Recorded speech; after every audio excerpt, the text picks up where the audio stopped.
tolong ini direkam dan kasih tahu sama Dengki Gadas, kepada Bapak Dengki Gadas dan juga Bapak Muriwali yang masih beriman atau masih percaya bahwa Bapak di surga lah yang merencanakan atau yang menginginkan supaya Yesus disalibkan. Misalnya Pak Dengki Gadas ini memiliki gereja di mayoritas muslim, taruhlah di mana ya, mayoritas muslim yang tukang tutup-tutupin gereja di Bekasi. Nah, di Bekasi Pak Dengki Gadas ini punya gereja gubuk yang reot, jemaatnya 5 orang, dia memberitakan Injil di situ. Oke, sudah teman-teman. Tololnya jangan kelamaan. Jadi bagaimana di sini saya akan memberikan satu pengertian yang mungkin kalian bisa mengerti, dan ini sangat sederhana sekali. Inilah bagaimana saya buat thumbnail itu, teman-teman. Kali ini Edis TV terberak-berak, teman-teman. Jadi kalian jangan menjadi narasi-narasi yang dibangunnya itu, jangan membuat Muhammad Isyahid itu berubah, teman-teman. Di sini dia mencoba menyindir pendeta Dengki Gadas ya. Jadi bagaimana dia menarasikan bahwasanya penyaliban itu adalah rencana ataupun kehendak dari iblis. Di sini teman-teman dia memberikan contoh itu. Dia memberikan narasi bahwasanya penyaliban itu adalah rencana ataupun kehendak iblis. Fatal sekali, teman-teman. Ini banyak kalian yang tidak ketahui. Ini dia membuat perbandingan penyaliban itu dengan contoh-contoh, teman-teman. Ini yang fatal sekali. Kenapa saya bilang ketololan ini jangan terlalu lama, dan kalian juga jangan masuk dalam pemahaman seperti itu. Nanti saya akan berusaha menjelaskan, bukan menggurui, tetapi bagaimana saya akan memberikan pemahaman dari isi Alkitab ini, karena isi Alkitab ini bukan ditafsir, teman-teman. Isi Alkitab ini yang jelaskan Alkitab itu sendiri. Nah, kalian mendengarkan ini, tetapi nanti dengarkan penjelasan yang saya sampaikan supaya ketololan itu jangan melekat lama di diri kalian. Dengarkan ini. Nah, sekarang begini. Pada waktu itu saya berdebat dengan Yusuf PI. Pada waktu itu yang nonton 45.000 orang. Yusuf PI bertanya kepada saya, apakah iblis, mengapa iblis telah berjasa di dalam agama kalian? Dia bilang begitu. Berjasa bagaimana? Berjasa dari mana jalan ceritanya dia berjasa? Bukankah dia berkata bahwasanya iblislah yang merencanakan penyaliban Yesus, iblislah yang berkehendak untuk membunuh Yesus? Betul, justru karena itulah dia tidak berjasa. Loh, tetapi kan dari situ kalian jalan keselamatan. Iya, makanya jalan ceritanya saya balikkan dengan bagaimana Muhammad diracun. Perhatikan, dengarkan. Ini saya itu harus menjawab muslim dengan apa yang dia pahami. Dengarkan. Di dalam riwayat Muhammad itu diracun oleh seorang perempuan Yahudi. Setuju? Ya, kalau aku dengar kayak gitu. Oke, Muhammad diracun oleh perempuan Yahudi. Oleh karena itu, para ulama seperti Ustadz Firanda, Ustadz Khalid Basalama mengatakan Muhammad syahid. Dia meninggal syahid di dalam pengkabaran tentang agama Islam. Dia syahid karena diracun oleh perempuan Yahudi. Pertanyaan saya, yang berkehendak meracun Muhammad menurut versi orang Islam itu keinginan daripada Allah sendiri atau keinginan daripada si jahat? Itu ya nggak tahu lah tuh. Nah, yang nggak tahu namanya saya itu. Jadi saya bisa jelaskan begini. Ini saya balikkan ya kepada orang Islam. Gini, yang berkehendak untuk meracun Muhammad itu adalah musuh orang Islam. Tidak mungkin orang Islam ini meracun Muhammad. Pasti dari musuhnya Allah. Nah, tetapi menurut agama Islam, justru Muhammad ketika meninggal, dia syahid, dia masuk surga. Menurut orang Islam, walaupun Al-Quran nggak ada bilang begitu. Pertanyaan saya, apakah di situ orang yang menjadi musuh Islam itu, perempuan itu, berjasa membuat Muhammad syahid? Berjasa nggak dia menurut Anda? Oke, ini dia. Enggak, dijawab dulu. Terangin. Apakah perempuan itu berjasa? Tenang. Pertanyaan saya, apakah perempuan yang meracun Muhammad sehingga Muhammad meninggal berjasa membuat Muhammad masuk surga? Ya, maka aku jelasin dulu. Berjasa. Ya, Kalau begitu Allah harus memberikan kepadanya surga. Ya, perempuan yang meracun Rasul Muhammad, kamu harus kuberikan surga oleh karena engkau Muhammad masuk surga. Ini yang makanya saya bilang, ini pola pikir kalian tuh bagaimana? Susah sekali pola pikir kalian. Begitu juga di dalam sebuah penyaliban itu. Orang yang membinasakan, orang yang menyalibkan, yang berteriak supaya Yesus disalibkan, itu adalah orang-orang jahat yang dirasuki iblis. Tetapi apakah mereka berjasa? Tentu tidak. Gimana pola pikir kalian? Aduh. Boleh jelasin. Silakan. Aku ini S3 nih. Anda samakan Yesus siapa yang menyuruh disalib dengan Nabi Muhammad diracun oleh orang Yahudi begitu. Beda konteks, Des. Kalau Anda di dunia nyata, Yudas berisikan iblis. Kalau Yahudi itu kita benar hati, mana tahu kita. Nah, inilah ketololan yang pertama yang disampaikan oleh Edis TV. Membuat contoh bagaimana Muhammad dengan Tuhan Yesus, teman-teman. Penyaliban itu berbicara tentang Tuhan Yesus. Tuhan Yesus itu sang firman. Ada ayatnya, teman-teman. Pada mulanya adalah firman, firman itu bersama-sama dengan Allah, firman itu adalah Allah. Jadi, dia memberikan contoh Muhammad dengan Tuhan Yesus. Karya keselamatan yang diberikan Tuhan Yesus kepada kita untuk menebus dosa kita. Kita ini keturunan dari Adam dan Hawa. Makanya kita disuruh baca Kejadian itu. Di Kejadian itu jelas diceritakan bagaimana Adam dan Hawa ini jatuh ke dalam dosa. Jadi Tuhan Yesus pun belum sampai di Yerusalem itu, belum sampai di Bukit Golgota itu, masih berada di tempat lain. Dia sudah berkata kepada muridnya, aku akan mati di tempat itu dan bangkit dari yang ketiga. Bagaimana ini menjadi narasi-narasi yang sangat liar, kalian masuk dalam narasi itu. Tuhan Yesus berkata, aku bukan meniadakan Taurat itu, tetapi untuk menggenapinya. Penggenapan yang dibuatnya, apakah kalian tidak percaya dengan perjanjian lama itu, tentang nubuatan itu, perintah yang dilanggar oleh Adam dan Hawa, bagaimana mereka itu diciptakan itu sangat baik sekali, segambar dengan rupa Allah, seperti itulah yang bisa berkenan awalnya, teman-teman. Awalnya seperti itu. Bahkan hewan-hewan yang buas pun makanannya tumbuhan, semua takluk kepada Adam dan Hawa. Segala diciptakan untuk Adam dan Hawa di Taman Firdaus itu. Bagaimana ada yang menghasutnya, itu Lucifer, ular tua ini, iblis itu. Iblis ini kalian tahu siapa? Malaikat yang membangkang yang ada di surga, dicampakkan dari kerajaan surga, itulah iblis itu, Lucifer itu. Dia yang menghasut Adam dan Hawa, sudah jatuh ke dalam dosa. Faktanya sudah dihasut. Makanya kita ini banyak sekali ayatnya di Alkitab itu, kita keturunan pendosa, banyak ayatnya. Jadi Tuhan Yesus datang untuk menebas dosa itu. Makanya Tuhan Yesus berkata, aku menyerahkan nyawaku dan mengambilnya kembali atas kehendakku. Itu ketololan yang pertama dibandingkan dengan Muhammad. Aduh, Edis TV. Nubuatan, perjanjian lama.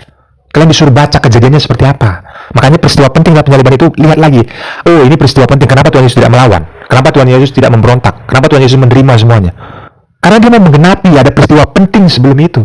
Adam dan Hawa sudah jatuh ke dalam dosa. Makanya karena begitu besar kasihnya ke dunia ini, sehingga ia mengaruniakan anak yang tunggal. Coba kita lihat ketololan yang kedua. Hari ini di media sosial ada seorang anak muda yang sekarang sudah kabur ke Amerika. Bahkan katanya sudah dapat asilum, ya, sudah dapat warga negara Amerika sekarang karena dikejar-kejar penistaan agama. Digandrungi oleh sangat banyak orang Kristen. Nah, saya tidak iri hati dengan itu bukan poin saya. Poin saya itu begini, sangat banyak orang Kristen gandrungi dia. To the point, ketika dia mengajarkan bahwa penyaliban Yesus itu rencana iblis, juga mereka setuju. Bahkan ketika anak ini berulang kali mengatakan Yesus bukan Tuhan dan Alkitab tidak pernah mengajarkan Yesus Tuhan, pun mereka tetap ikut dia. Saudara bayangkan ini kegilaan macam apa yang sedang melanda orang-orang yang berKTP Kristen sekarang. Menjual iman mereka demi preferensi, demi karena saya senang dengan dia, oh karena dia menyerang Islam, maka apapun yang dia ajarkan, termasuk mengutak-atik kekristenan, mengencingi kekristenan, dianggap Yesus bukan Tuhan. Salib rencana iblis pun saya tetap tidak peduli dengan itu, saya setuju dengan dia, saya support dia. Ini kegilaan, ini bukan iman Kristen. Saya pernah membuat satu umpama begini. Ini kepada Dengki Gadas. Oh, tolong ini direkam dan kasih tahu sama Dengki Gadas. Kepada Bapak Dengki Gadas dan juga Bapak Muriwali yang masih beriman atau masih percaya bahwa Bapak di surga lah yang merencanakan atau yang menginginkan supaya Yesus disalibkan. Dengarkan ini. Saya buat sebuah sumpama kepada kalian begini. Misalnya Pak Dengki Gadas ini memiliki gereja di mayoritas muslim, taruhlah di mana ya, mayoritas muslim yang tukang nutup-nutupin gereja di Bekasi. Nah, di Bekasi, Pak Dengki Gadas ini punya gereja gubuk yang reot. Jemaatnya 5 orang. Dia memberitakan Injil di situ. Lalu karena masyarakat sekitar ini tidak suka ada pemberitaan Injil di situ, dibakarlah gereja ini. Dibakar. Tetapi karena Pak Dengki Gadas ini memegang teguh firman Tuhan, dia tidak melakukan pembalasan. Dia membalas pembalasan itu dengan kebaikan. Dia membalas yang jahat dengan yang baik. Dia tidak mengerahkan anggota gerejanya untuk merusak masjid, enggak. Karena Pak Dengki Gadas dan jemaatnya memegang teguh firman Tuhan, terdengarlah kabar berita pembakaran gereja itu kepada orang-orang banyak. Lalu orang-orang banyak tadi mengambil satu kesimpulan. Mari kita bangun lagi gerejanya. Jadi gerejanya Pak Dengki Gadas itu yang tadinya gubuk reot jemaat 5 orang, sekarang dibangun jadi gereja besar, mega church. Maatnya tadinya 5 orang jadi 1000 orang. Tadinya orang nggak tahu di situ ada gereja. Tadinya tidak tahu di situ ada pemberitaan Injil. Orang jadi tahu. Orang jadi datang ke situ. Maksud hati orang-orang di Bekasi tadi ingin membinasakan firman Tuhan. Maksud hati mereka ingin membasmi gereja. Tetapi keinginan mereka tidak terjadi. Yang terjadi malah sebaliknya. Yang terjadi malah gerejanya semakin besar, pemberitaan Injil malah semakin menjadi-jadi. Pertanyaan saya, siapakah dalang di balik pembakaran gereja? Kalau kau bilang itu Bapa di surga, berarti kamu tidak waras lagi. Itu keinginan iblis. Iblislah yang menginginkan supaya gerejanya Pak Deking Gadas itu dibakar. Itu keinginan iblis. Sedangkan keinginan Bapa di surga apa? Keinginan Bapa di surga adalah membalikkan rencana jahat si iblis itu. Makanya keinginan iblis dengan keinginan Bapa di surga itu gontok-gontokan, selalu bertolak belakang. Tapi memahami hal yang seperti ini saja nggak bisa, ya karena kebanyakan makan dogma. Memahami hal begitu saja sulit. Gitu loh. Begitu juga di dalam peristiwa penyaliban itu. Rencana jahat si iblis dengan rencana Bapa di surga itu gontokan. Gontokan. Rencana iblis kalah di situ. Iblis kalah. Justru ketika Yesus wafat di kayu salib, dia taat, tidak melawan, tidak memberontak, tidak melakukan kejahatan. Dia tidak membuka mulutnya seperti seekor domba yang dibawa ke pembantaian. Dia tetap taat setia kepada Bapa di surga. Dia tidak mengerahkan orang-orang Yahudi untuk melakukan pemberontakan. Ketika dia wafat di kayu salib, disitulah justru kemenangan. Seperti gereja tadi, ketika Pak Deking Gadas diam, tidak melawan, membiarkan gerejanya dibakar, justru tetap setia melakukan firman Tuhan. Di situ kemenangannya. Buktinya apa? Hasil akhirnya apa? Gereja dibangun lagi. Gereja dibangun yang lebih besar. Yang terjadi apakah keinginan orang-orang yang di Bekasi itu? Ini perumpamaan aja ya. Ini perumpamaan karena di Bekasi sering nutup-nutup gereja. Iya. Jadi kita bikin aja Bekasi contohnya kan. Keinginan mereka itu ingin membinasakan firman Tuhan. Keinginan mereka ingin melenyapkan gereja. Tetapi yang terjadi malah sebaliknya. Lalu kamu mau mengatakan bahwa rencana untuk membakar gereja itu adalah rencana Bapa di surga.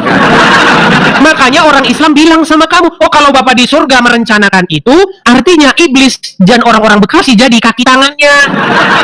Harusnya orang-orang yang membakar gereja itu mendapat pahala. Harusnya mereka diberikan penghargaan oleh karena engkaulah gereja tambah besar.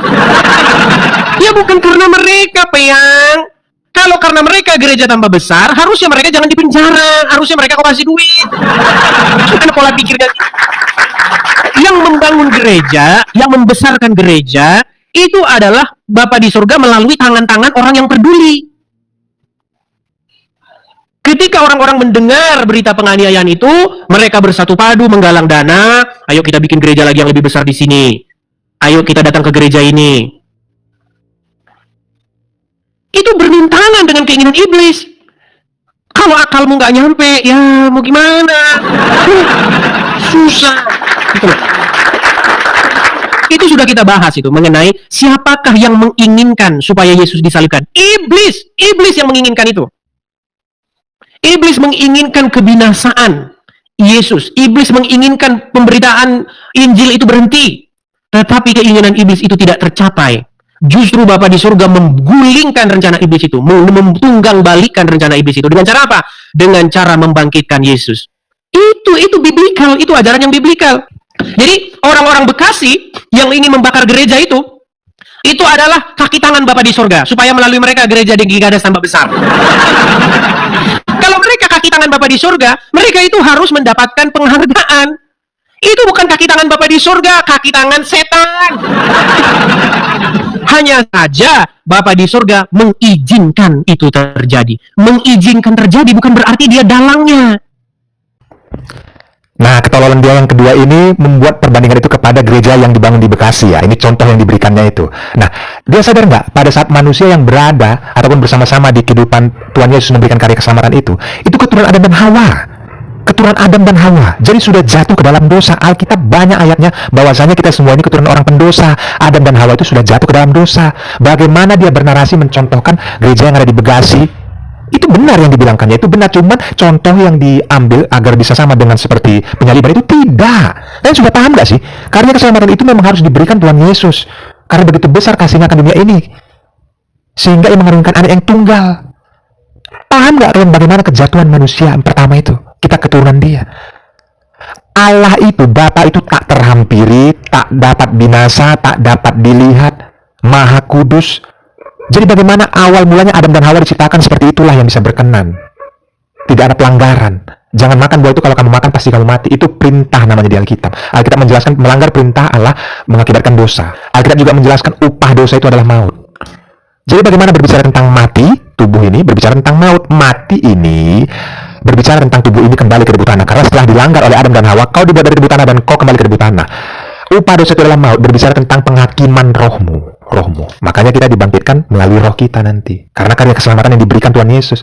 Yang dibilangkannya ini contoh itu benar untuk merujuk bagaimana gereja itu yang ada di Bekasi ini merubah itu menjadi berkat, menjadi besar. Tetapi orang yang beribadah di situ kan intern. Orang yang mau beribadah, yang kalau kita beribadah misalnya di Papua, ya kita gereja di Papua. Kalau kita beribadah di kota lain, ya kita gereja di kota lain. Ini bangunan yang ada di Bekasi itu. Jadi orang-orang bisa tergerak ke situ. Siapa yang mereka sembah di dalam gereja itu? Tuhan Yesus. Karya keselamatan itu bagaimana diberikannya sudah memang harus diberikannya. Makanya tidak ada yang berkendak atas itu. Aku memberikan nyawaku dan menerimanya kembali menurut kehendakku, itu yang bilang Tuhan Yesus. Dodol, jangan kau bandingkan, jangan kau samakan contoh itu dengan yang diberikan itu. Pemahaman tentang gereja itu benar. Cuman contohnya itu nggak bisa. Karena karya keselamatan yang diberikan Tuhan Yesus ini, lihat kejadian, baca kejadian itu perjanjian lama. Makanya Tuhan Yesus yang berkata, aku bukan menegakkan hukum Taurat, tapi menggenapinya perjanjian lama itu. Kamu tahu nggak Eli lama sama Tani? Tahu, itu penggenapan semua. Maka Tuhan Yesus berkata di kayu salib, ampuni mereka Bapa sebab mereka tidak tahu apa yang mereka perbuat. Kamu pikir dia nggak bisa melawan, mengirim balai tentara malaikat yang ada di surga? Kehendak Bapa lah semua ini bisa terjadi. Karena begitu besar kasihnya. Makanya narasi-narasi di sini banyak, udah kelamaan tololnya. Terus yang tolol pun ikut lama-lama tolol. Sadar nggak kau semua keturunan Adam dan Hawa? Coba kita lihat lagi ketololan yang ketiga. Contoh, saya kasih contoh. Ketika kamu melepas anakmu berjalan, belajar jalan sendiri dia, kamu izinkan nggak dia jatuh? Kamu izinkan nggak dia misalnya tersandung? Kamu izinkan, supaya apa? Supaya dia bisa jalan. Tetapi apakah kamu yang sengaja pengen dia jatuh? Kalau kamu sengaja pengen dia jatuh, kalau jatuh syukur kamu. Berarti kamu orang tua yang tidak waras.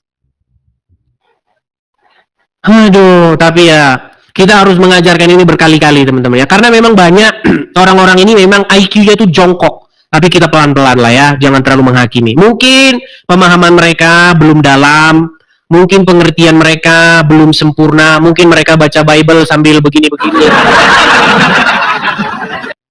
Nah, ya mungkin kelasnya masih begitu ya, nggak apa-apa ya.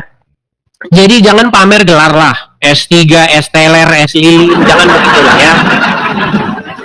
Tuh, membuat perumpamaan lagi seperti ibu mengajari anak. Woi, Tuhan Yesus itu memberikan karya keselamatan. Sebelum dia sampai di Yerusalem itu, masih berada di tempat lain, berkata kepada muridnya, aku akan mati di tempat itu dan bangkit dari yang ketiga. Bahkan di situ Petrus mencoba menghalangi agar itu tidak terjadi. Tapi Yesus berkata ke Petrus, nyala kau iblis, kau mengikuti keinginan-keinginan manusia, bukan kehendak Bapakku. Jadi kalau kau berbicara tentang kehendak tadi pengertian, kau ngerti arti kehendak? Ngerti? Paham arti kehendak? Saya sudah berikan contoh. Ini contoh ya. Kau menginginkan ataupun mau beli mobil sebulan lagi ya, sebulan ke depan kau mau beli mobil. Apa yang muncul sekarang ini dalam pikiranmu? Pasti keinginan kan? Dalam keinginanmu kau pasti berencana kan? Rencana apa yang aku buat untuk bisa mendapatkan uang bulan depan untuk bisa beli mobil? Menjual tanah kah atau kerja giat kah? Nah, yang menjadi pertanyaan, sampai nanti di titik bulan depan di hari H kau sudah memiliki uang itu, apakah sudah kau beli mobil itu? Belum. Artinya apa? Kalau kau nggak berkehendak, kau nggak akan beli. Tiba-tiba di hari A itu kau berubah pikiran, beli rumah saja lah, nggak jadi. Artinya karena kehendakmu lah itu bisa terjadi. Oh iya, beli mobil saja, kasih uang, ambil mobil, itu kehendakmu. Nah, jadi bagaimana contoh kehendak ini bisa kau ambil lagi dalam pengertian ada seorang ibu mempunyai anak, dia berjalan berdua, ada seorang es krim yang berjualan es krim. Abang tuang es krim, ya jelas ada uangmu, saya berikan es krim. Nah, anak ini mau minum es krim itu, apa yang muncul dalam pikiran anak ini? Keinginan untuk minum es krim itu. Rencananya apa? Menggerogoh kantongnya ataupun uang dia, ibu dia lihat, ini bisa nggak diizinin minum es. Dia tanya sama ibu dia, Bu mau es krim? Oh iya, adik mau? Mau. Ini uangnya, kasih. Bang beli es krim. Kehendak siapa ini semua ini? Ibunya, dodol. Ibunya. Kalau kata ibunya jangan, nggak boleh minum es krim, nggak boleh. Ibunya yang berkenan. Adapun uang anaknya mau dibeli, nggak boleh, jangan. Kamu sakit atau jangan es krim itu nggak baik. Ibunya. Kau berkata penyaliban itu kehendak iblis. Oh my God. Narasimu itu penyaliban itu kehendak iblis. Tahu berkehendak artinya? Atas kehendaknya lain jadi. Penyaliban itu berbicara tentang Tuhan Yesus. Namanya Tuhan Yesus. Siapa Tuhan Yesus? Sang Firman. Apa Sang Firman ini? Pada mulanya adalah Firman. Firman itu bersama-sama dengan Allah. Firman itu adalah Allah. adalah Allah, firman itu adalah Allah. Oh, iblis yang berkehendak atas Allah. Tololnya jangan kelamaan. Jangan kelamaan tololnya. Jadi pengikut-pengikut maupun jadi bernarasi, ngikut-ngikut semua tolol semua jadinya. Jangan kelamaan tololnya. Bagaimana kata kehendak itu? Jangan cepat berucap. Kehendak iblis. Udah, kalau udah terbang rumah apologet, udah, puji Tuhan. Kedepannya kita besi menajamkan besi, manusia menajamkan manusia. Saya bukan mau menghakimi, tetapi jangan terlalu lama gitu loh. Bagaimana kalau ada pengajaran yang disampaikan orang, coba maknai gitu loh, maknai. Oh, aku ini keturunan siapa ya? Alien kah? Aku keturunan alien. Oh, bukan, aku keturunan Adam dan Hawa. Oh, kita di Alkitab ada perjanjian baru, perjanjian lama. Disuruh baca, ini loh kejadiannya. Baca itu di kejadian itu. Kalau kau keturunan Adam dan Hawa, baca kejadian Adam dan Hawa. Bagaimana peristiwa yang terjadi kepada Adam dan Hawa. Bagaimana Alkitab menjelaskan bahwasanya semua kita inilah keturunan orang pendosa. Keturunan ada dari Adam dan Hawa. Adam dan Hawa. Adam dibuat dari debu tanah, Hawa dari tulang rusuknya. Udah hidup belum? Diembuskan nafas kehidupan, yaitu roh. Makanya kau punya roh kan? Nah, yang berbicara tentang mati itu udah dilanggar, ini perintah, sudah dilanggar, jangan makan buah pengetahuan itu. Akhirnya dimakan dia, yang ngasut siapa? Iblis. Makanya ada nubuatannya, murka Allah itu kepada iblis itu lewat keturunan perempuan inilah, maksudnya si Hawa, kepalamu akan kuremukkan. Itu berbicara kepada ular tua itu. Makanya Yesus kau lihat itu dipaku dan kau merembukkan tumitnya. Artinya sudah dinubuatkan dia akan bangkit dari yang ketiga, memporak-porandakan kematian itu, agar kita tahu ini, oh Tuhan kita bisa menyelamatkan aku karena dia bangkit dari kematiannya. Pahami itu, kejadian itu. Oh my God. Jadi narasimu rencana, kau timbulkan rencana iblis, kau bilang penyaliban itu, coba. Ngeri itu teman-teman, ngeri. Ide iblis yang muncul untuk memberikan karya keselamatan kepada kita manusia. Makan bayam kau, perbanyak makan bayam. Muncul ide itu dari iblis.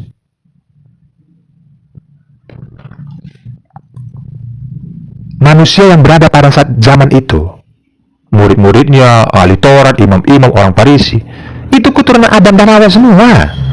Makanya Petrus menyangkal, Thomas nggak percaya sebelum melihat Tuhan Yesus bangkit. Keturunan Adam semua itu, Adam dan Hawa. Makanya harus kita pahami teman-teman, kejatuhan dosa itu yang pertama sudah ada. Kalau kau lihat lagi nanti iblis menghasut itu pada saat di kayu salib. Jikalau kau anak Allah, selamatkanlah dirimu. Bagaimana Petrus berkata kepada Tuhan Yesus, dia tidak berkenan. Karena Tuhan Yesus berkata, aku akan mati di tempat itu dan bangkit dari yang ketiga. Petrus mencoba menghalanginya. Nyala kok iblis.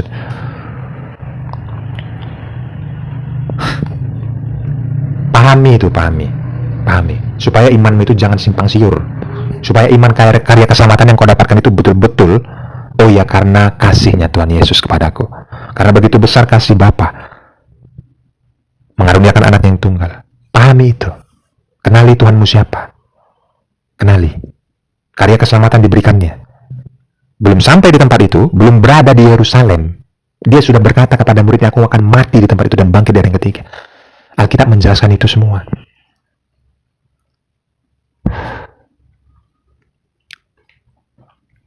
Saya bukan menggurui, itulah pemahaman yang disampaikan oleh isi Alkitab, agar kau jangan simpang siur mengartikannya. Tak perlu komentar kalau kau tidak paham. Terima kasih, salam kasih dari terang dunia.